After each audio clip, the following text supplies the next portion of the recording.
तो मैं अभी कोविड के दौरान का एक इंसिडेंट आपके साथ शेयर करता हूँ। ओके। जो मेरे एक मामा लगते हैं, उन्हीं के साथ हुआ था। ओके, रियल मामा जी आपका? मतलब हाँ, रियली मान लो, दूर के लगते हैं पर मामा ही हैं। और ये कहाँ की बात है? ये बात है मुंबई की। मुंबई की, ठीक है। तो वो मतलब दिल्ली से मुंबई शिफ्ट हुए थे जॉब के लिए। हम्म। तो वहाँ पर सुनील भाई क्या होता है कि वो एक फ्लैट लेते हैं हम्म। रेंट पर, और वहाँ पर रहने लगते हैं। हम्म। तो पहले दिन ही उनको रात को सोते हुए सपना आता है। हम्म। सपने में एक औरत उन्हें दिखती है, और अंधेरे रूम में दिखती है, मतलब एकदम डार्क रूम होता है उसमें। वो उनको सपने में ये दिखता है कि वो सो रखे हैं और एक औरत आई है हम्म। और उनके कान में बुरी तरह चिल्लाया हम्म। उस औरत ने।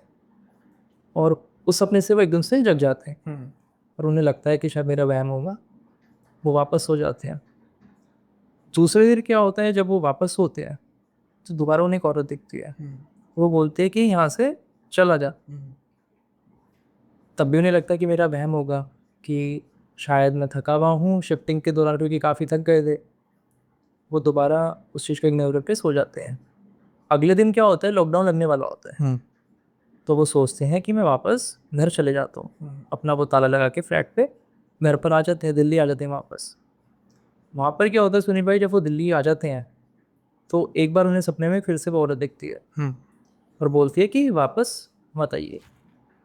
वो उस चीज़ को भी इग्नोर कर देते हैं। उन्हें लगता है कि 2 दिन मेरे साथ इंसिडेंट हुए हैं, शायद दिमाग में रह गया वो, क्योंकि वो मतलब जो वो मेरे मामा हैं, उनके साथ लाइफ में बहुत चीज़ हुई है, हम्म। हॉरर भी हुई है। तो उनको ये पता था कि अधिकतर चीज़ें हमारी वहम ही होता है, हम्म। मतलब अधिकतर चीज़ें होती नहीं है, हम्म। लेकिन हमारा माइंड इंड्यूशन क्रिएट कर देता है कि हमारे साथ ऐसी चीज़ें हो रही है। हम्म। अब सुनील भाई, जब कोविड का लॉकडाउन ख़त्म होता है, वो वापस जाते हैं। जब वो जाते हैं तो धीरे धीरे उनकी तबीयत खराब होने लगती है वहाँ पर, और उनकी रातों की नींद उड़ने लगती है। स्टार्टिंग में तो उन्हें कुछ अजीब नहीं लगता, उन्हें लगता है कि हाँ शायद काम कर रहा हूँ, नई जगह है, चीज़ें बदल रही है। लेकिन ये चीज़ कंटिन्यूटी में होती है, उनको उनकी मतलब नींद ही उड़ जाती है। रात को बहुत ट्राई करते हैं, नींद की गोली भी लेते हैं, पर उनको नींद नहीं आती है। हम्म। फिर क्या होता है सुनील भाई कि इंसिडेंट शुरू होते हैं। जैसे वो सो रहे होते थे, उनकी आँख खुल जाए मतलब, तो उन्हें ऐसा लगता था कि उनके साथ कोई लेटा हुआ है। हम्म। बाकायदा उन्हें मतलब महसूस होता था कि कोई टच हो रहा है, कोई साथ में लेटा हुआ है। और कई बार जैसे वो नहा रहे होते थे, तो बाहर ऐसा लगता था कि कोई दौड़ रहा है। ये चीज़ें उनके साथ होने लगी। उन्होंने तब भी इतना ध्यान नहीं दिया, वो इग्नोर ही करते रहे। फिर एक दिन क्या हुआ सुनील भाई कि वो रात को सो रहे थे और किसी ने उनका ना कंबल खींच दिया। हम्म। जब ये चीज़ उनके साथ हुई तो उन्हें थोड़ा डर लगा। वो घबरा के उठे, बैठे, आसपास देखा, कुछ भी नहीं। वापस मतलब वो लेटे और सो गए। सोने के बाद उन्हें दोबारा वो औरत दिखी, और उसने बोला कि तेरे को मैंने मना करा था पर तू नहीं माना, तो फिर आ गया। अब मैं तेरे को नहीं छोड़ रहा। ये चीज़ जब उनके साथ हुई तो उन्होंने आसपास पता करा कि भाई फ्लैट में कुछ दिक्कत है क्या। तो आसपास वाले नए लोग थे, उन्हें कुछ पता नहीं था। उन्होंने कहा नहीं, ऐसी कोई तो दिक्कत हमने सुनी नहीं इस फ्लैट के नींद।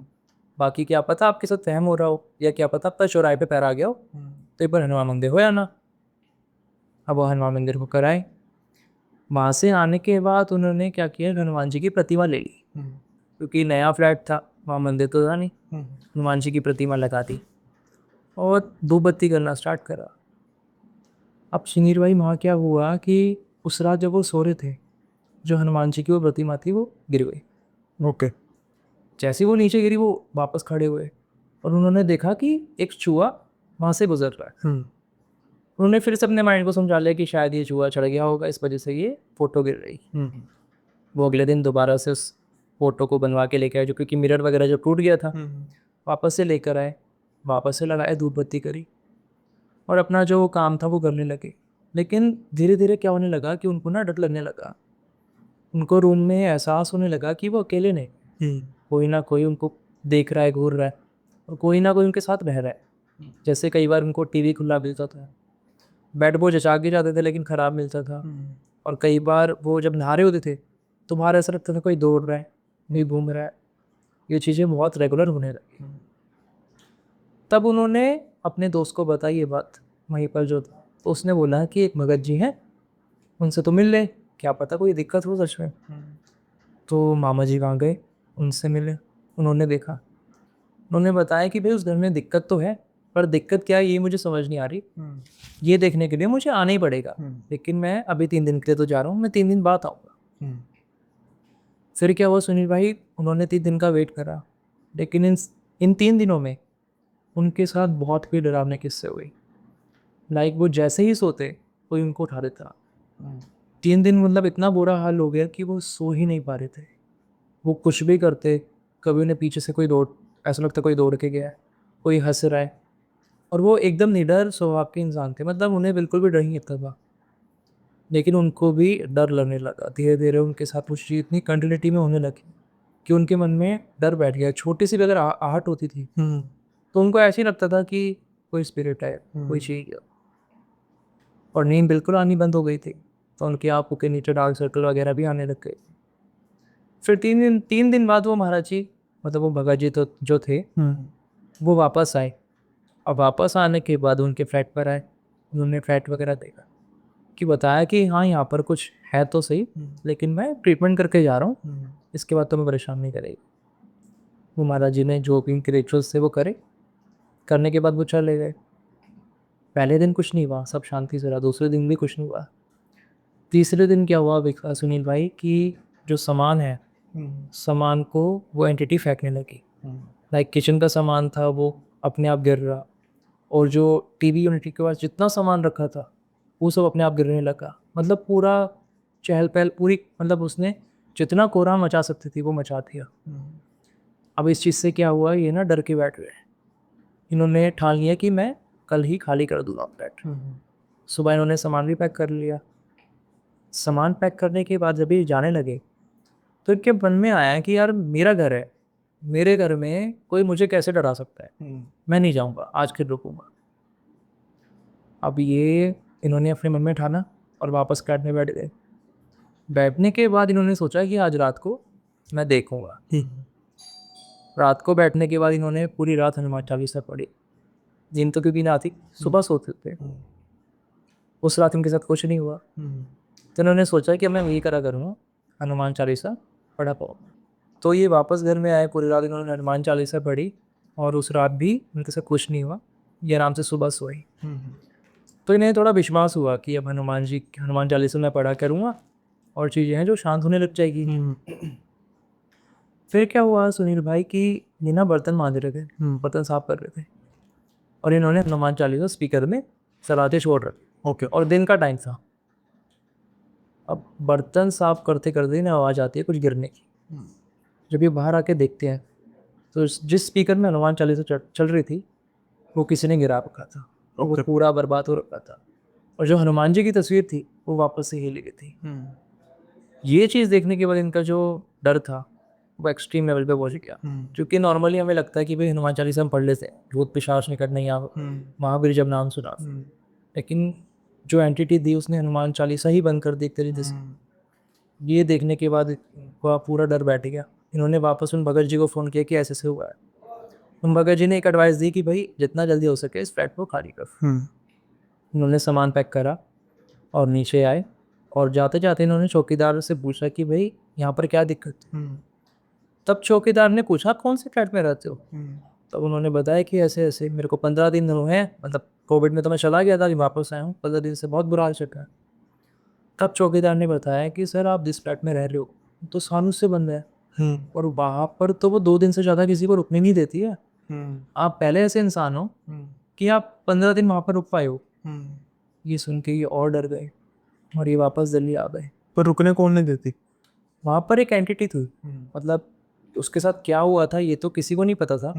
लेकिन चौकीदार ने ये बताया कि जब से वो वहाँ पे चौकीदारी कर रहा है उसने यही देखा है कि वहाँ पर जो एंटिटी है, मतलब कोई औरत की स्पिरिट है, वो किसी को भी वहाँ पे रहने नहीं देती है।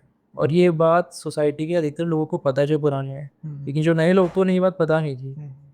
तो चौकीदार ने यही बोला कि अच्छा है आप यहाँ से चले जाओ। लेकिन सुनील भाई दिल्ली आने के बाद भी उनके इंसिडेंट बंद नहीं हो। जब वो कोविड में आए थे तब तो सारी चीज़ें नॉर्मल थी, उन्हें सिर्फ एक बार वो दिखे थे, अब वो उन्हें रेगुलर दिखने लगी।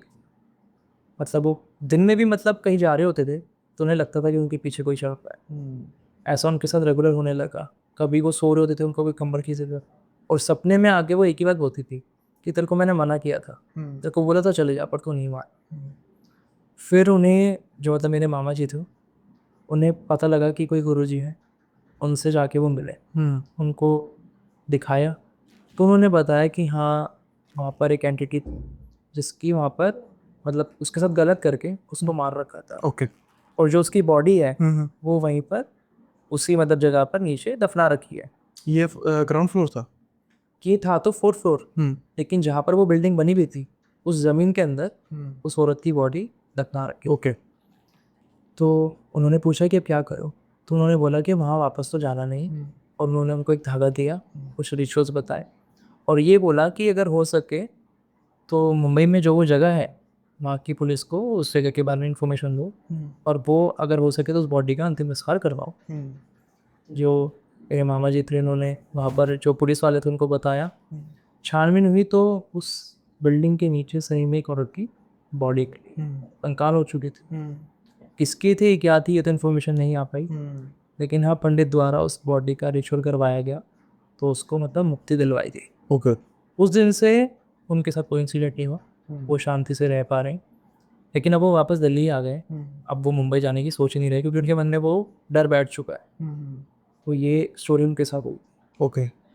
तो जैसे आप कह रहे हो कि आपके मामा जी के साथ कुछ और घटनाएं भी हुई हैं, तो पैरानॉर्मल यही थी कि वन ऑफ द पैरानॉर्मल बहुत सारी थी, इसलिए तो वो स्ट्रांग हो रखे थे। तो इसके अलावा क्या क्या हुआ? जैसे एक बार हुआ था जब वो कॉलेज की पढ़ाई कर रहे थे ना, तो कॉलेज में रैगिंग होती है, पहले होती थी, तो उनको मतलब सबने बोला एक रूम में जाना है तेरे को, और उस रूम में जाके रात बिता के आनी है। इन्होंने सोचा सबसे आसान काम है और कुछ कर भी नहीं रहे, चले जाऊंगा, तो इनको रूम में भेज दिया। ये अपनी एक डायरी लेके चले गए।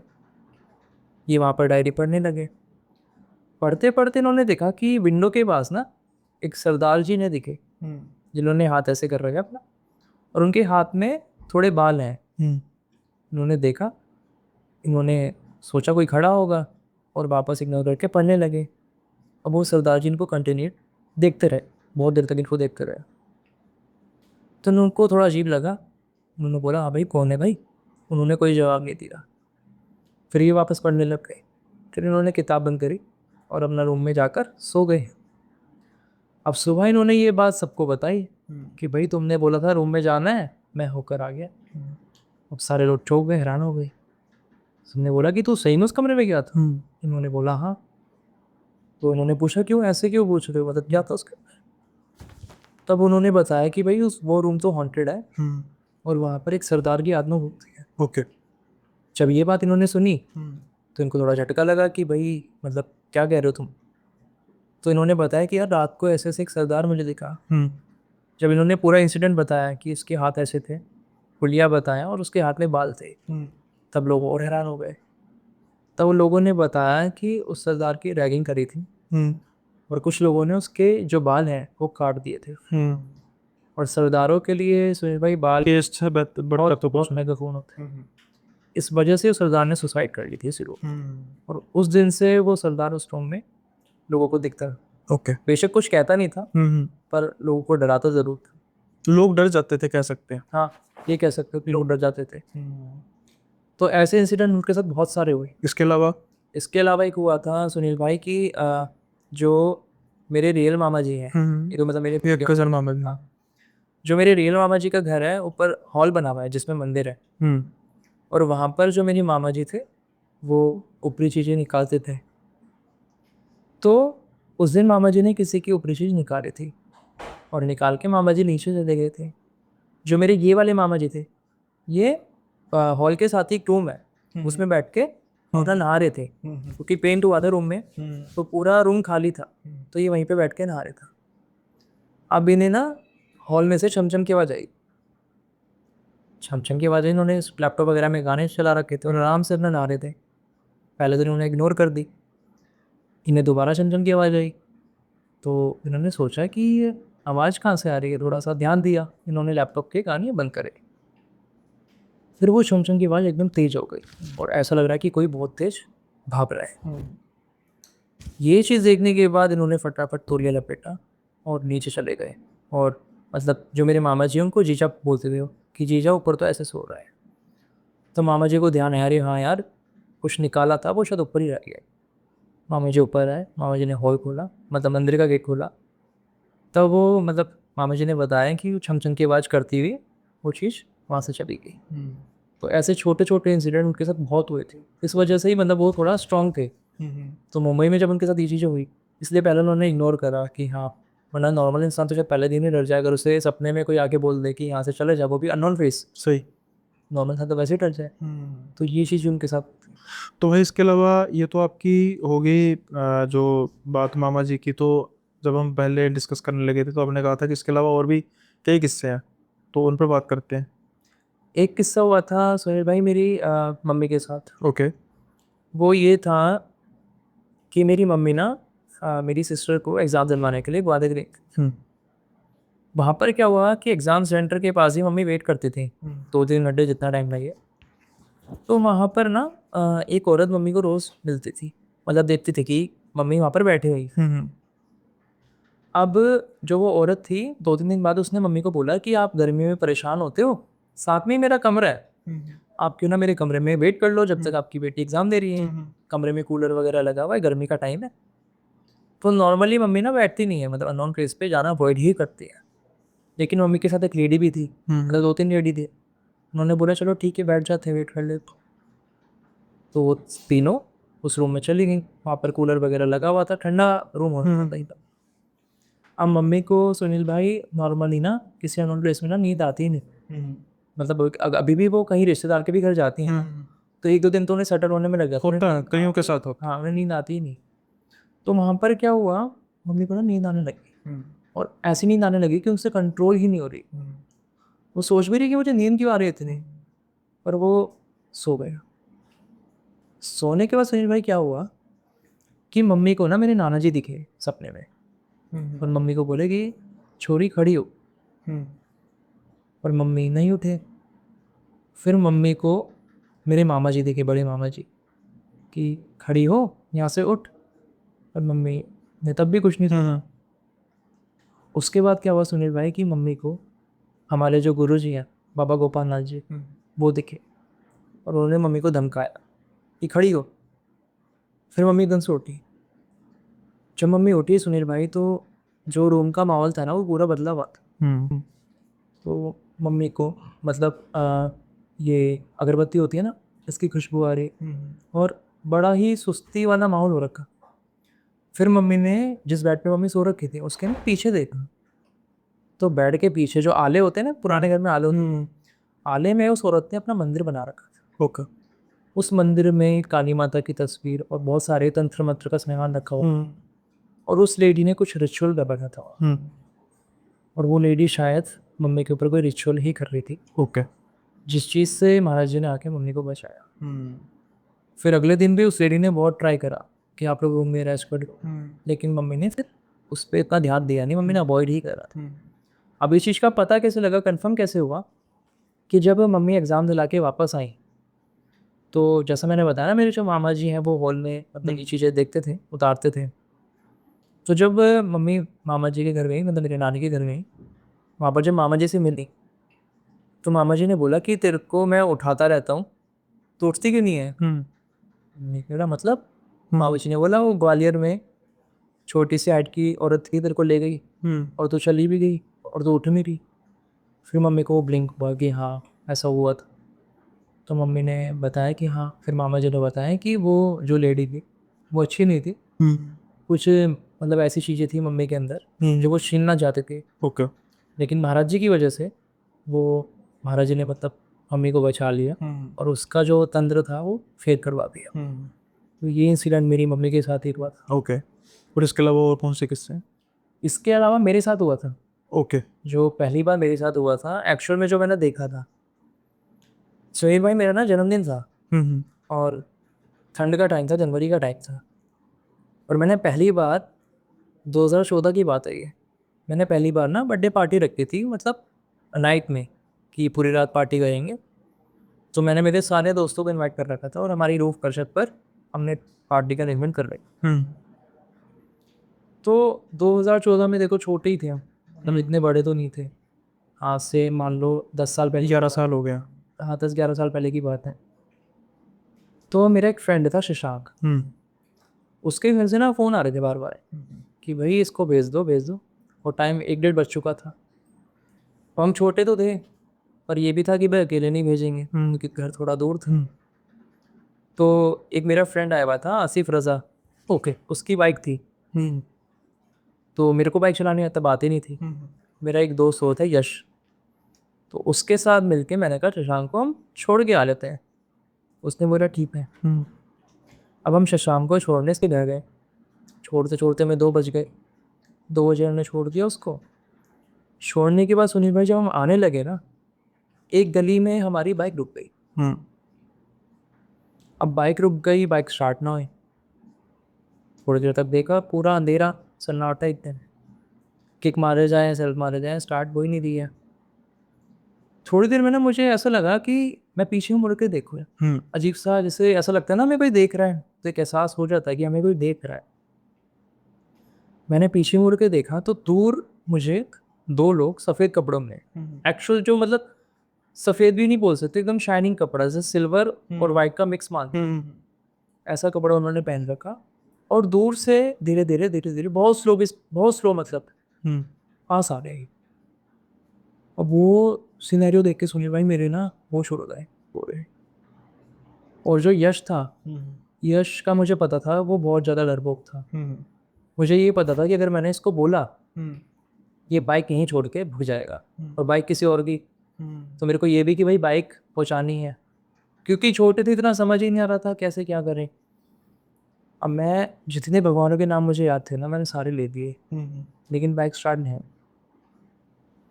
जब वो ये लगा लो कि थोड़ा सा डिस्टेंस रह गया होगा ना उनका हमारे बिल्कुल पास आने, तो हमारी बाइक स्टार्ट हुई। ओके। मेरे मुंह से सिर्फ इतनी आवाज़ निकली कि भगा। और उसने भी ये लगा लो भगवान की कृपा ही थी, गुरु जी की कृपा थी कि उसने बाइक भगा दी। थोड़ा सा आगे जाने के बाद बाइक फिर रुक गई। बाइक रुकी, लेकिन ना वहाँ पर 2-3 लोग ना हमें जाते हुए दिखे। मैंने कहा यार पैदल ही वहाँ तक चल। उन लोगों को उन्हें रोका, उनके पास थोड़ी देर खड़े हुए, सांस ली। फिर यश ने मुझसे पूछा कि भाई क्या हो गया था। तब मैंने उसको सारा इंसिडेंट बताया। ये सुन के वो डर गया। फिर उसने कहा, मैंने कहा कोई नहीं, वेट करते हैं। 5-10 मिनट हमने वेट करा, बाइक स्टार्ट हुई, बाइक में बैठे और सीधा घर के आगे पहुँचे। वहाँ पहुँचे तो सबको बताया, पार्टी मतलब बंद ही कर दी, सब अपने घर चले गए। अगले दिन ये बात हमने शशांक को बताई कि ऐसा ऐसा एक इंसिडेंट हमारे साथ हुआ। शशांक ने पूछा भाई कहाँ पर, कौन सी गली में? तब बताया। तब शशांक ने बताया सुनील भाई कि जहाँ पर हमारे साथ इंसिडेंट हुआ उसके सामने वाले घर में एक पूरे परिवार ने सुसाइड कर ली। ओके। और अधिकतर लोगों को वो परिवार दिखता था, मतलब कभी उनके 2 लोग दिखते थे, कभी 3 लोग दिखते थे। और जिन जिन को वो लोग दिखते थे, आगे चल के उनका या तो एक्सीडेंट हो जाते था या वो हार्ट अटैक से मर जाते। ओके। मतलब अभी तक कोई ऐसा वैलिड रीज़न तो नहीं मिला था, लेकिन वहाँ से निकलने के बाद अधिकतर लोगों के साथ कुछ ना कुछ हो जाए। शान ने बताया कि भाई मैं भी तुम्हें बताना भूल गया था कि वहाँ से मत जाना, और ये भगवान की कृपा ही है कि तुम लोग बच गए। तो उस दिन के बाद हम उस जगह से कभी आए। ये कोई छोटी भूल नहीं थी, बहुत बड़ी भूल थी, बताना भूल ना। तो थी, पर वही छोटे थे ना, हाँ। और गर्म खून था उस समय, जोश था, खाली पार्टी करनी थी। और ये जो आप बता रहे हो, जो एंटिटी बता रहे हो, जैसे इसको आपने आप आते हुए देखा, तो इसका कुछ हुलिया? बोलिया भाई मैं बता रहा हूँ ना कि वो वाइट कलर मुझे लग रहा था, क्योंकि शायद चेहरा तो समझ में आ गया, मैं हुलिया की बात कर रहा हूँ, चेहरा कुछ बिगड़ा वो हुआ यहाँ था? बिल्कुल नॉर्मल था। अच्छा, बिल्कुल नॉर्मल। बिल्कुल नॉर्मल था, सिर्फ जो कपड़े थे वो पूरे वाइट थे। ओके। और मतलब वाइट भी नहीं थे, वाइट में इसलिए कह रहा हूँ क्योंकि शाइनिंग वाइट कह सकते हैं, हाँ जैसे जिसपे लाइट रिफ्लेक्ट होती है। हाँ, मतलब कह सकते हो, रिफ्लेक्ट क्योंकि शायद वो उस कलर का मेरे को नाम ही नहीं पता। तो ये वहम भी तो हो सकता है आपका कि जरूरी नहीं है। खुली आंखों से वहम कैसे होगा? नहीं, सिर्फ आपको सिर्फ उस कपड़े के बिना पर थोड़ा सा डाउट हुआ ना? नहीं, कपड़े के भी हाथ पे नहीं, हाँ। मतलब लोग मुझे प्रॉपर दिख रहे थे, लेकिन जो उनके कपड़े थे वो प्रॉपर वाइट थे। और वो बिल्कुल मतलब कोई इंसान की स्पीड ही नहीं होती ऐसी, वो इस स्पीड में आ रहे थे जैसे कछुओं की चाल। और उन्होंने आग भी नहीं झपकाई थी। मतलब एक पता लगता है ना आपको कि आपको दूर से कोई घूर रहा है, एक एहसास आपकी छठी इंद्री कह देती है कि हाँ कोई देख रहा है और एक टक देख रहा है। तो मेरा वही कांटेक्ट था। और उस समय शायद ये लगा लो कि मेरे साथ पहली बार ऐसा हुआ था ना, जो मैंने मतलब विजिबल आंखों से देखा था, तो इतना मैंने सोचा ही नहीं कि मैं ढंग से देख लूँ। मेरा उस समय पूरा फोकस ये था कि बस यहाँ से हम निकल जाए। आपने कहा कि पहली बार, मतलब इसके बाद भी कुछ हुआ या फिर बस पहली और आखिरी बार था? मतलब मैंने उसके बाद तो ये लगा लो कि 2017 में मेरे को गुरु दीक्षा मिल गई, तो गुरु मंत्र मिला, तो प्रोटेक्शन मिला। उसके बाद कभी मतलब विजिबल आंखों से मैंने कुछ देखा तो नहीं है, पर हाँ महसूस बहुत करा है। वो कैसे? नेगेटिव एनर्जी बहुत जगह, जैसे मेरे एक फ्रेंड है, उसके घर में गया था, तो उनके घर में ना रात को मतलब यही एंटिटीज़ का आना जाना लगा रहता, और बहुत जगह उन्होंने दिखाया था। अब मुझे नहीं पता था इस बारे में कि इनके साथ ऐसी कोई दिक्कत है। सॉरी मैं आपको इंटरप्ट कर रहा हूँ, आना जाना लगा रहता था एंटिटीज का मतलब ये मतलब उनके घर में ना एक एंटिटी नहीं थी। ओके।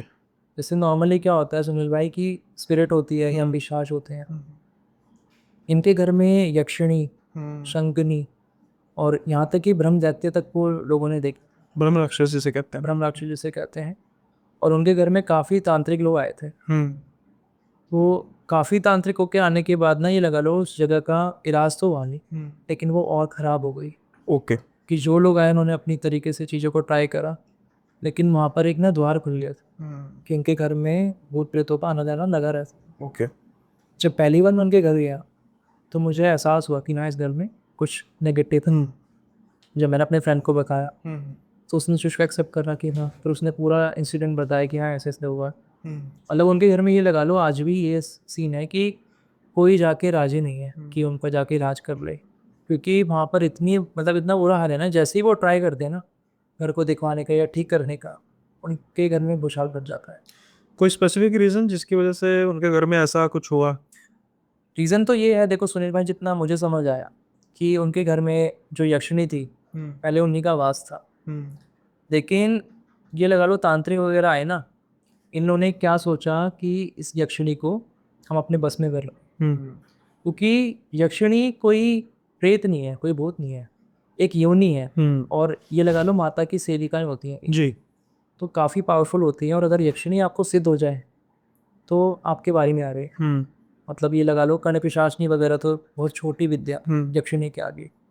तो जितने तांत्रिक लोग आए ना, उन्होंने उस चीज़ को सॉल्व करने की जगह और बिगाड़ दिया, यक्षिणी को और गुस्सा दिला दिया, और जो विद्या उनके पास थी वो वहाँ पर उन्होंने छोड़ तो दी, लेकिन उसको वापस लेना नहीं जा पाए, क्योंकि यक्षिणी ने ऐसा वहाँ पर खेल रचा दिया कि सबकी जो जो चीज़ें थी अपने पास ही उन्होंने रख ली। तो वहाँ पर अभी ऐसा हाल है कि कोई भी अगर जाके ट्राई करता है ना, अगर वो छोटी मोटी विद्या जानता है, तो उसके साथ तो कुछ बुरा ही हो जाता है। इसलिए वो लोग भी अब ट्राई करवाते नहीं हैं। ओके। जैसा उनके साथ चल रहा है वो वैसे ही अपना जीवन व्यतीत कर रहे हैं। और इसके अलावा आपके पास, ये तो आपकी फैमिली के सारे हो गए अपने, और नहीं, फैमिली का ये मतलब दोस्ती में था। हाँ दो मतलब फैमिली चलो हो गई, दोस्ती में ये भी हो गया, आप पर जो हुआ वो भी, मदर का भी हो गया, मामा जी के, और इसके अलावा और भी फैमिली के किस्से हैं या फिर इसके अलावा बाहर के किस्से? इसके अलावा मेरे भैया ने मुझे एक इंसिडेंट बताया था। आपके रियल ब्रदर? हाँ, मेरे रियल ब्रदर। ओके। इंसिडेंट ये था कि एक ना लड़का था जिसको सपने में एक लेडी दिखती थी, और ये बात वो अपने दोस्तों को बताता था। मतलब ये लगा लो वो 15-16 साल का होगा, उसे एक लेडी दिखती थी और वो बोलती थी कि मैं तेरे को ना अपने साथ ले जाऊंगी एक दिन। और ऐसा भी नहीं कोई डरावनी लेडी दिखती थी, बहुत सुंदर सी लेडी दिखती थी।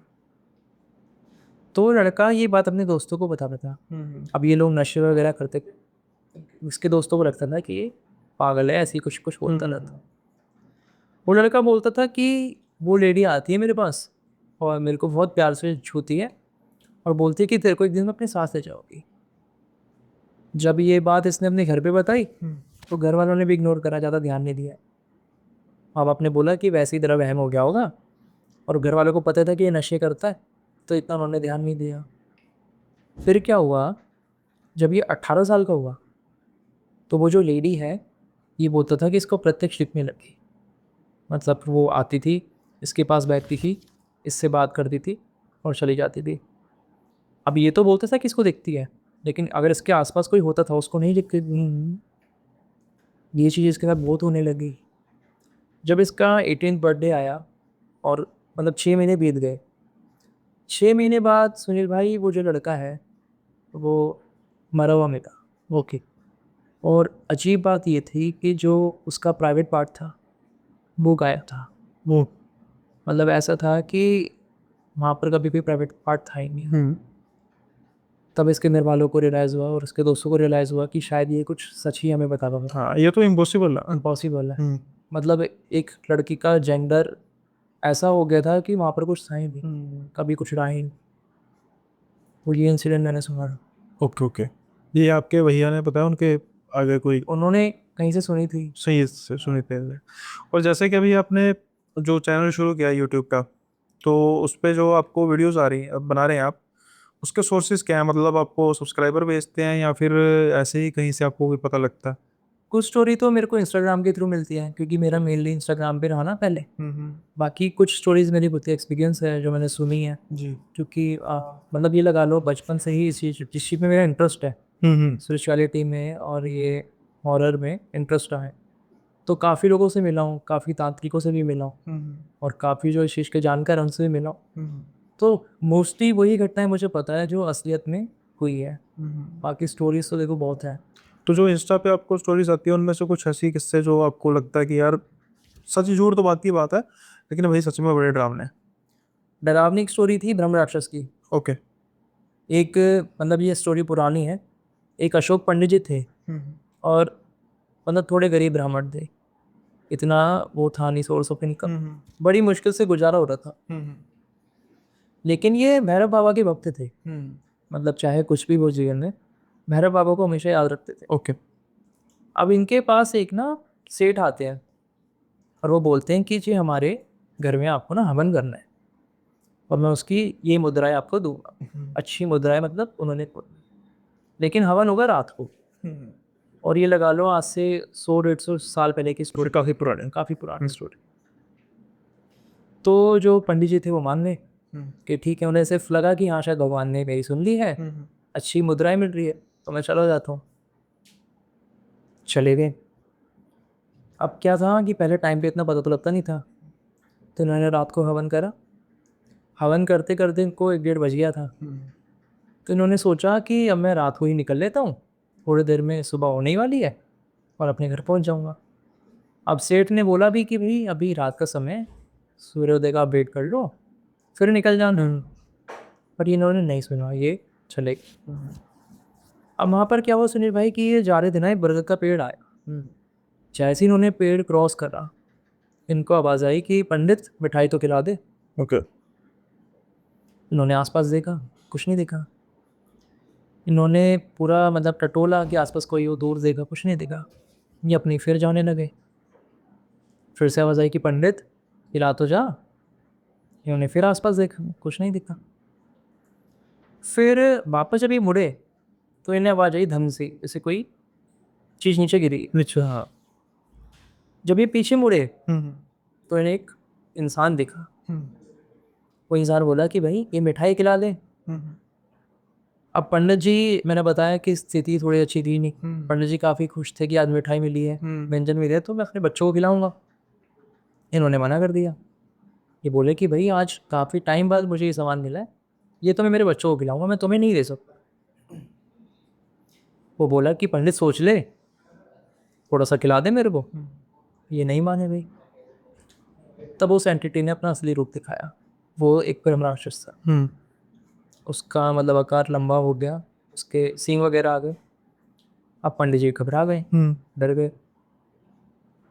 तब उसने बोला राक्षस ने कि मैंने तेरे को इतने मौके दिए पंडित, लेकिन तूने नहीं मानी। अब तेरे ये व्यंजन तो मैं खाऊंगा, साथ में तेरे को रुपा जाऊंगा। अब तेरे को मैं जाने नहीं दूंगा। अब अशोक पंडित जी थे जो, इन्होंने सोचा अब क्या करूं। इन्होंने भगवान को याद किया। इनको लगा कि भाई मेरा परिवार तो पहले ही परेशान था, आज ये भी मुझे ख़त्म कर देगा, मेरे परिवार का क्या होगा। लेकिन इनकी ना एक आदत थी कि जब भी अपने घर से निकलते थे तो ये भैरव बाबा को हमेशा बोल के निकलते थे कि मैं वहाँ जा रहा हूँ, मेरे साथ चलो। वहाँ पर क्या हुआ कि जब वो राक्षस इनके पास आने लगा, इन्होंने आंखें बंद कर ली। उनको लगा कि अब ये मुझे मार देगा।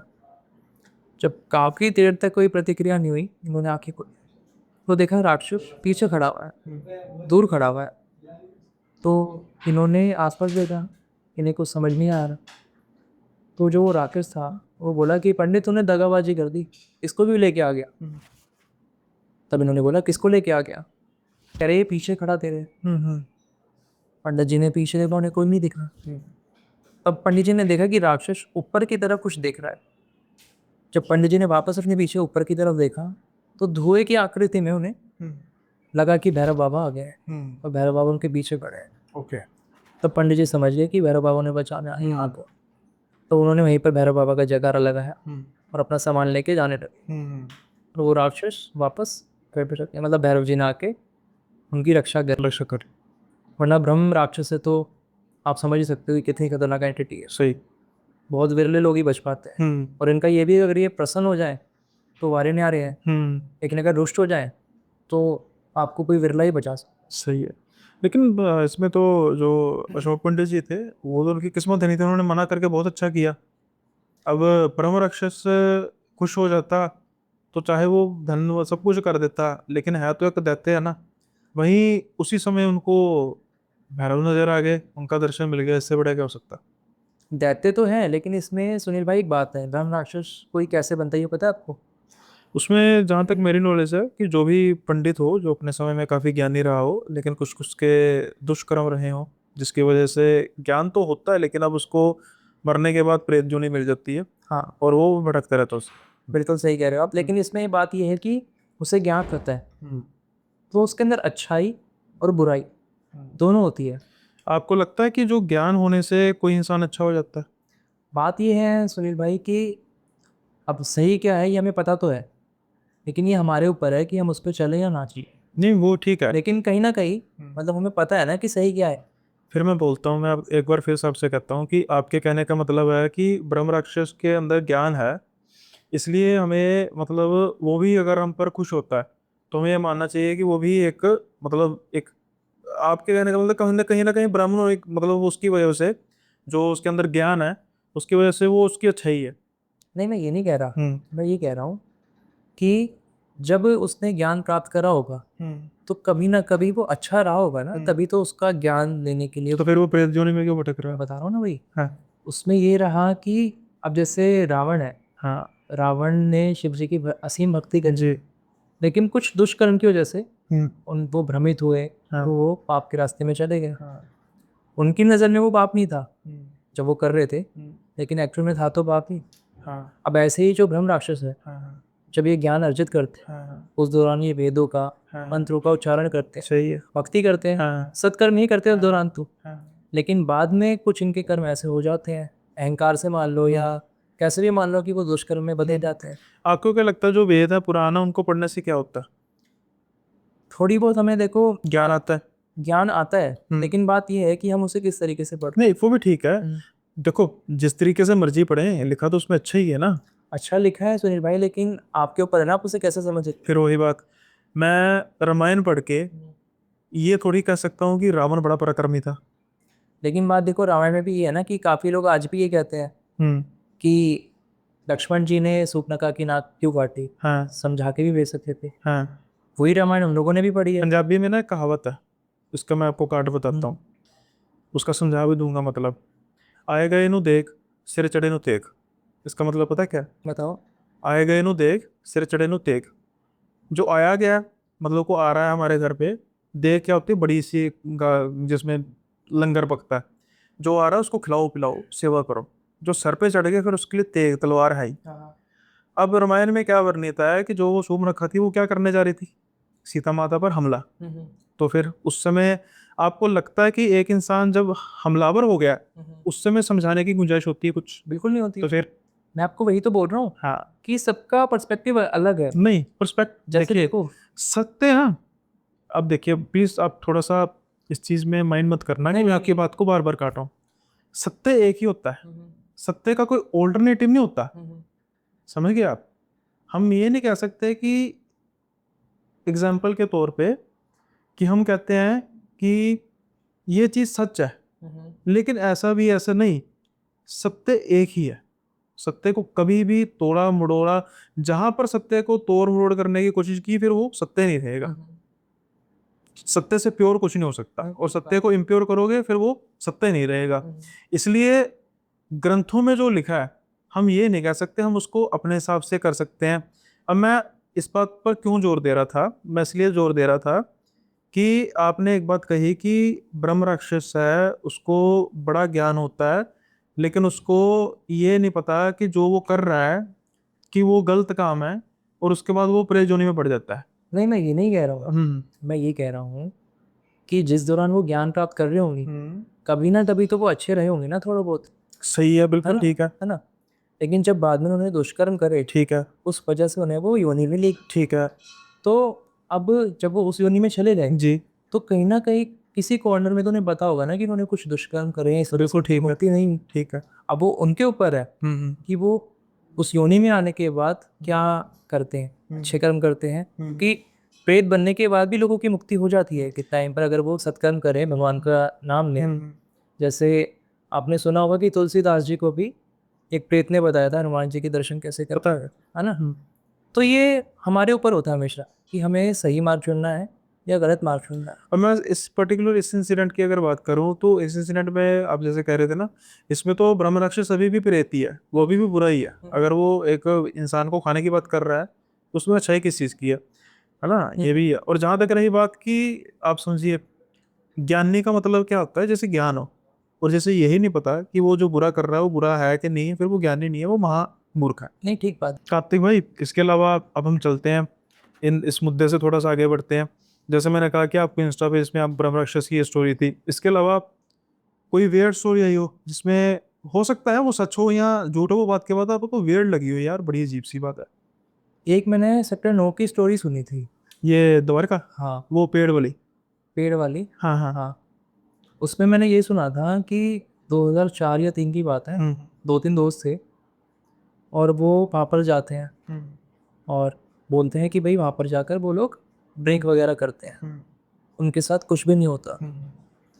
वो वापस आ जाते हैं और अपने दोस्तों को फैला देते हैं कि भाई वहाँ तो कुछ भी नहीं है, हम लोग गए थे वहाँ नशे कर गया, कुछ भी नहीं हुआ।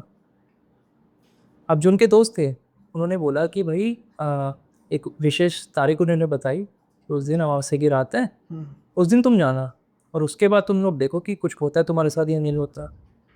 तो ये लोग चैलेंज एक्सेप्ट कर लेते हैं और उस दिन ये जाते हैं। अब वहाँ पर जाते हैं सुनील भाई, तो रास्ते में जो इनका एक दोस्त था ना, वो मना कर देता है। वो बोलता है कि पता नहीं मुझे डर लग रहा है आज, मैं नहीं जा रहा, तुम लोग जाओ।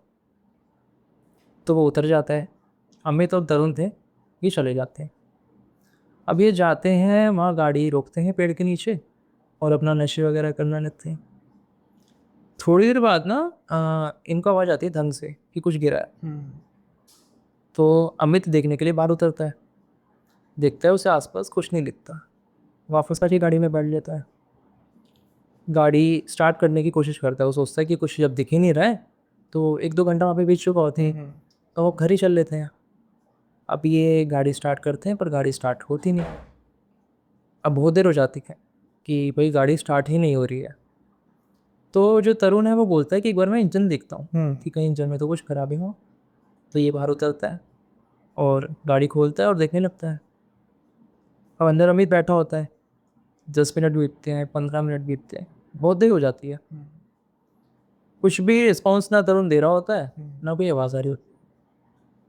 अब अमित को थोड़ा डर डर लगने लगता है। वो आवाज़ देता है कि तरुण खिड़की खोल के, पर कोई भी आवाज़ वो दिखा नहीं है। फिर अमित बाहर निकलता है, आसपास देखता है, तरुण कहीं दिखता ही नहीं है। अब क्या होता है सुनील भाई, वो पूरी गाड़ी के आसपास घूम लेता है, आगे पीछे हर जगह देख लेता है, तरुण उसे कहीं नहीं दिखता। वो वापस आके गाड़ी में बैठ जाता है। और 2004 में लगा लो, वहाँ पर अभी इतना सन्नाटा रहता है। अगर आप गए हो सेक्टर 9, तो उस समय तो कितना सन्नाटा रहता होगा। कोई भी आसपास से कोई गाड़ी नहीं गुजर रही, एकदम सुनसान रोड है। ये अंदर बैठा रहता है, वेट करता है, पर तरुण का कोई भी मतलब रिस्पॉन्स आ ही नहीं रहा होता। नेक्स्ट अब तरुण को फ़ोन करता ही है, देखता है कि फ़ोन भी गाड़ी के अंदर है। फिर इसको अपने दोस्त, जो इसका तीसरा दोस्त था सचिन, उसको ये कॉल करता है। उससे सारी बात बताता है कि भाई ऐसे ऐसे हम आए थे और जो तरुण है वो मिल नहीं रहा है, पता नहीं कहाँ जाता है। सचिन से बोलता है कि भाई इस समय तो मैं क्या बोलूँ, मैं एक काम करता हूँ, पुलिस को इन्फॉर्म कर देता हूँ, पुलिस के साथ ही वहाँ पर आते हैं। तो वो सचिन जो होता है पुलिस को लेके उस लोकेशन पे पहुँचता है। अब जो अमित है वो गाड़ी के अंदर बैठा होता है। तो अमित को ना सचिन फ़ोन करता है, बोलता है कि मैं ना गाड़ी का गेट खोल रहा हूँ, पुलिस वालों के साथ वो होता है। तो कुछ मत करियो, बस भागकर पीछे आके हमारी गाड़ी में बैठ जाइए। अमित बोलता है लेकिन तरुण, बोलता है उसको देख लेंगे, पर जितना मैं तेरे को कह रहा हूँ ना उतना प्लीज़ अभी ऐसे कर लें, भाग के आ जाइए। ये सचिन यहाँ से गाड़ी खोलता है, अमित वहाँ से गाड़ी खोलता है, भागता है और गाड़ी में आके बैठ जाता है। अमित घबराया होता है, वो पूरा बताता है यार तरुण मिल नहीं रहा, ऐसे हुआ था। अमित देखता है कि जो सचिन है और जो पुलिस वाले हैं वो ऑलरेडी घबराए हुए हैं। तो अमित बोलता है कि क्या हुआ, वो सिर्फ सामने इशारा करते हैं। तो बताते हैं सुनील भाई कि जो वो गाड़ी थी अमित तरुण की, उसके ऊपर उन्हें तरुण लेटा हुआ दिखता है। ओके। और उसके ऊपर एक औरत बैठी हुई दिखती है। जो उसके ऊपर बैठी हुई थी उसकी शक्ल वकल कुछ नहीं दिख रही थी, पर उसके ऊपर सिर्फ बैठी हुई। ये चीज़ देख के पुलिस वाले और ये अपनी गाड़ी भगा देते हैं। ओके। सुबह खबर आती है कि जो तरुण है उसकी लाश वहाँ पर मिली है। वो तरुण को मतलब जो वो चुड़ैल है वहाँ की, उसने मार दिया था। ये स्टोरी मुझे बताई थी किसी ने। ओके। और ये बहुत अजीब लगी थी मुझे सुन के कि मतलब एकदम से ऐसे क्या हुआ, और एकदम से वो मतलब ऊपर चला गया और उसके ऊपर वो बैठी हुई हो। ये स्टोरी थी। तो इससे पहले हम पॉडकास्ट अपना ख़त्म करें, तो इंस्टा पे तो कार्तिक भाई थोड़ा सा शॉर्ट टर्म चलता है, छोटा चलता है कंटेंट। तो जो किस्से होते होंगे, कई बड़े किस्से भी होते होंगे। ऑल दो अब आपने यूट्यूब पे शुरू किया, लेकिन इंस्टा पे आप काफ़ी पहले से हो, तो फिर उसको कैसे छोटे मतलब कंप्रेस कैसे करते हो आप, छोटे किस्सों में कैसे कन्वर्ट करते हो? मतलब छोटी स्टोरी। हाँ, जैसे अब कईयों की तो स्टोरी बहुत लंबी होती है, फिर उनको कैसे छोटी में कन्वर्ट करते उसमें मैं क्या करता हूँ, जो मेन पॉइंट्स होते हैं ना सिर्फ उनको कवर कर लेता हूँ। हो? जैसे स्टोरी तो बहुत बड़ी होती है कि मान गए ऐसा हुआ ये हुआ। कोई ऐसी स्टोरी हो जिसको आपने मेन पॉइंट्स में कवर कर दिया हो, लेकिन सच में आपको लगा हो कि भाई अभी ये इंस्टा में करने की मजबूरी है, इसलिए मैं इसको छोटा करके कर रहा हूँ, लेकिन यार ये स्टोरी को बड़ी मतलब बताना चाहिए था कि कम से कम 7-8 मिनट की स्टोरी तो थी। नहीं, इस वजह से ही मैं यूट्यूब पे आया ना। हाँ, वही कह रहा हूँ, कोई अभी है ऐसी स्टोरी? ऐसी स्टोरी यही वाली थी जो मैंने बताया ना, प्राइवेट पार्ट जिसका लड़के का गायब हो। Okay okay. तो ये स्टोरी तो काफ़ी लॉन्ग थी, लेकिन जो इसका मेन मतलब पॉइंट था वो यही था कि वो लड़का एंड में मरा हुआ मिलता है और उसका जो प्राइवेट पार्ट है वो गायब हो। ओके। तो अब आप जो कह रहे थे पॉडकास्ट के शुरू में कि कुछ आप ओकल्ट साइंस के बारे में बात करना चाहते हैं, तो मैं चाहता हूँ कि उसके बारे में आप जो आपके विचार हैं वो आप बात कर सकते हैं उसके बारे में। उसके बारे में मेरे यही विचार है, जैसे आपने जैसे ब्रह्म राक्षस का आपने बोला था कि ज्ञान होने का मतलब नहीं है कि वो सही हो। तो बात ये होती है कि अगर आपको मंत्रों का ज्ञान है, वेदों का ज्ञान है, तो अभी आपके ऊपर है कि आप उस ज्ञान को सही चीज़ में यूज़ करोगे या गलत चीज़ में यूज़ करोगे। सही है। तो ऐसा ही होता है तंत्र विद्या में भी कि एक शमशीर है, तलवार है। अब आपके ऊपर है ये कि आप उससे किसी की रक्षा करो या किसी का अहित करो। तो मेरा मानना ये है कि ज्ञान होना ज़रूरी नहीं है, लेकिन उस ज्ञान के बाद जो पाथ हम चूज़ कर रहे हैं वो ज़रूरी है कि सही चूज़ कर रहे हैं या गलत चूज़ कर रहे हैं। इनफैक्ट अगर ब्रह्म दैत्य वो बन भी गया, ब्रह्म राक्षस की योनि में आ गया, उसके बाद भी उसके पास मौका है कि अगर वो चाहे तो सत्कर्म करके भगवान को याद कर अपनी योनि से मुक्ति पा सकते हैं।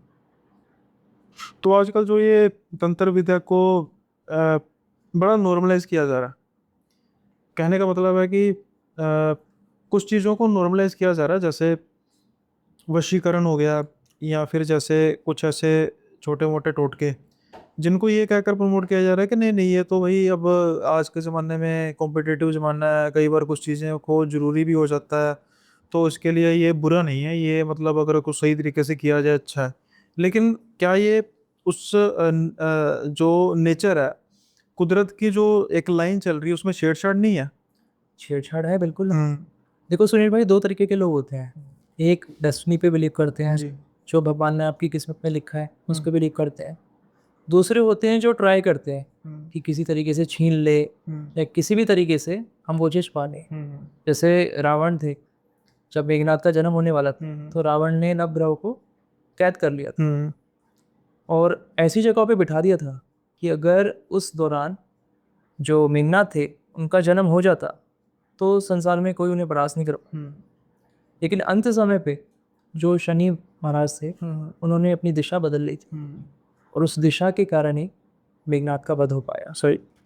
तो रावण ने तो अपना ट्राई करा, अपना प्रयास करा, क्योंकि एस्ट्रोलॉजी का जितना ज्ञान रावण को था वो किसी को नहीं था। जो बाल किताब है रावण द्वारा ही रची गई है। तो रावण ने तो अपना पूरा ट्राई करा, लेकिन जो डेस्टिनी में विधाता ने लिखा हुआ है उसको कोई नहीं डाल सकता। अगर आपकी डेस्टिनी में लिखा है ना कि आपका रिचुअल करने से आपको कुछ चीज़ मिलेगी, तो आप वही करोगे। आप कितना कोशिश कर लो कि आप अपनी वजह से कुछ कर लो या कुछ भी आप ट्राई कर दो, जब तक विधाता की उसमें परमिशन नहीं है आप कुछ नहीं कर सकते। मैं चाहता हूँ कि आप विधाता को लेकर थोड़ा सा क्लैरिफिकेशन दें कि विधाता किसको कहा जाता है। देखो, सबकी अपनी मान्यता है। कोई निराकार को मानता है, कोई साकार को मानता है, पर बात है बिलीफ की कि जिसको भी मानो दिल से मानो। क्योंकि जितने भी संत हुए हैं, जितने भी अवतार हुए हैं, सबका एक ही संदेश रहा है प्रेम का, कि प्राणी मात्र में प्रेम भाव रहे। खैर चलो, मैं इसमें थोड़ा सा ऐड कर देता हूँ। हालांकि मेरी नॉलेज ज़ीरो है, लेकिन फिर भी जितना होता है। मैंने विधाता वर्ड सुनने के बाद इसके आपसे विधाता की बात की कि बेसिकली सनातन में विधाता ब्रह्मा जी को कहा जाता है। विधाता क्या, विधान रचने वाले। तो विधाता का मतलब है जो ब्रह्मा जी ने, जिन्होंने सब कुछ, जब हम पैदा हो रहे हैं हमारी सब किस्मत लिख दी गई है विधाता।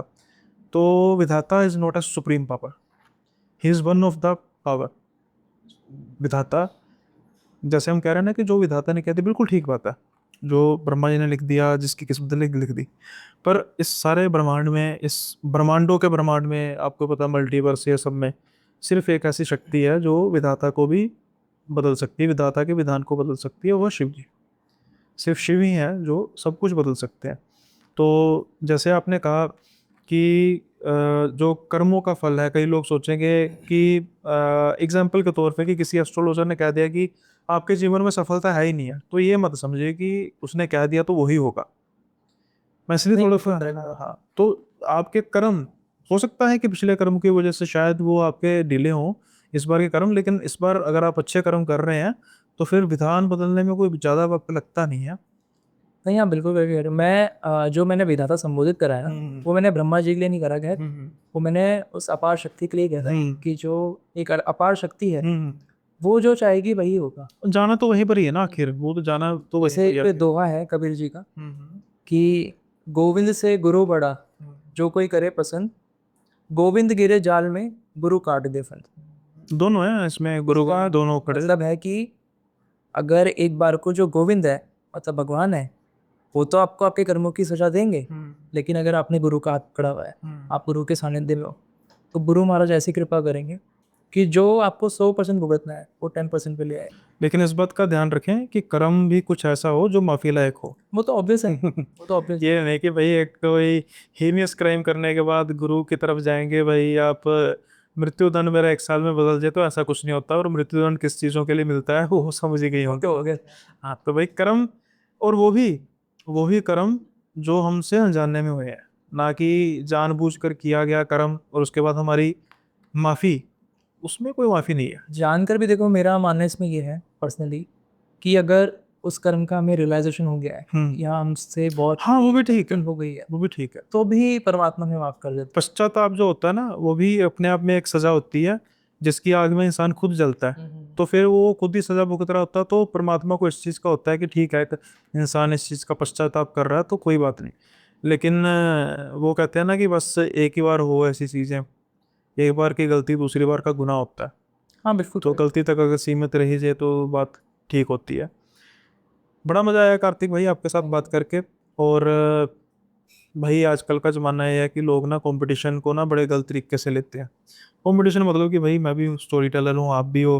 लेकिन मुझे बड़ी खुशी होती है कि जब हमारे फील्ड में नए लोग आते हैं, ऑल दो आप इंस्टा पे पुराने हैं काफ़ी। यूट्यूब का अलग से एल्गोरिथम होता है, यूट्यूब पे कहानी का अलग से होता है। मैं चाहता हूँ कि आपके जो आपके सुनने वाले हैं उनकी तादाद बढ़े, तो इसलिए जो मेरे सुनने वाले हैं मैं उनसे रिक्वेस्ट करूंगा कि एक बार कार्तिक भाई के चैनल को जाकर जरूर ट्राई कीजिए। जो ये टाइटल में आपको मिल रहा होगा, एक हैंडल मिल रहा होगा, इसको आप क्लिक करेंगे तो कार्तिक भाई का सीधा चैनल ओपन हो जाएगा। वहाँ पर अभी सब्सक्राइबर हो सकता है देखने में आपको कुछ कम लगे, लेकिन क्वालिटी अगर आपको अच्छी लगेगी तो ज़रूर सब्सक्राइब कीजिएगा। और जैसे मैं रेगुलर वीडियो डालता हूँ, कार्तिक भाई भी डालते हैं, तो ज़रूरी तो नहीं है कि एक चैनल, या आप सुनते होंगे, मुझे पता है हॉरर वाले कोई चैनल नहीं छोड़ते, ये तो है ही। वो सारे चैनल उनको पता होते हैं अभी कौन कहाँ पे है। तो मैं चाहता हूँ कि उस लिस्ट में आप कार्तिक भाई को भी ऐड कीजिए। साथ के साथ ही अगर आप बिंज वॉचिंग करना चाहते हैं कि भाई टाइम थोड़ा सा कम है, उस कम टाइम में मैं जल्दी जल्दी स्क्रॉल करूँ, तो उसका मतलब आप समझ गए होंगे कि कार्तिक भाई की जो इंस्टा आईडी है उसका उसका डिस्क्रिप्शन में आपको लिंक मिल जाएगा। वहाँ पे क्लिक करके आप छोटे छोटे जो रील्स होते हैं उनको भी आप गो थ्रू कर सकते हैं। और हो सकता है कि अभी आप सोच रहे हो कि भाई कौन सी स्टोरी सुनूं, कौन सी स्टोरी सुनूं। जो उसका शॉर्टर वर्जन है उसको सुनने के बाद हो सकता है कि उसका लॉन्ग वीडियो आपके चैनल पर भी हो, तो टाइम थोड़ा सा कम वेस्ट होगा, चूज़ करने में आसानी होगी। इंस्टाग्राम पर भी जाके फॉलो कर सकते हैं कार्तिक भाई को, यूट्यूब पर मैंने आपको बता ही दिया। साथ के साथ ही आपसे एक दरख्वास्त है कि जो लोग देख रहे हैं इस वीडियो को, अगर आपको ये वीडियो पसंद आई है लाइक ज़रूर कीजिएगा। साथ के साथ चैनल पर रेगुलर जरूर आ रहे हैं पर सब्सक्राइब नहीं कर रहे, उनके लिए एक दरख्वास्त है कि आप सब्सक्राइब करना मत भूलिएगा। और जो नए व्यूअर्स हैं वो तो वही लाजमी सब्सक्राइब कर दीजिएगा। साथ के साथ एक नया फीचर आया है जो यूट्यूब पर हाइप का। अगर आप चाहते हैं कि आपका जो फेवरेट क्रिएटर है, यानी कि मैं, अगर आप मेरी वीडियोस आपको पसंद है तो आप हाइप ज़रूर प्रेस कीजिए बटन को। उससे क्या होता है कि जो वीडियो है वो प्रमोट होना शुरू होती है और यूट्यूब को लगता है कि ठीक है भाई, इसकी थोड़ी बहुत ऑडियंस है जो इसका साथ देती है, तो हम भी साथ देते हैं। और कमेंट में अपना फीडबैक ज़रूर दीजिएगा कि क्या क्या कि कैसे आपको लगे किससे। और जब कार्तिक भाई का आप एक बार चैनल विजिट करेंगे तो वो भी फीडबैक दीजिएगा कैसे लगेंगे। और ये जो सफ़र है कार्तिक भाई अभी शुरू ही हुआ है, हाँ, अब हम मिलते रहेंगे। बिल्कुल।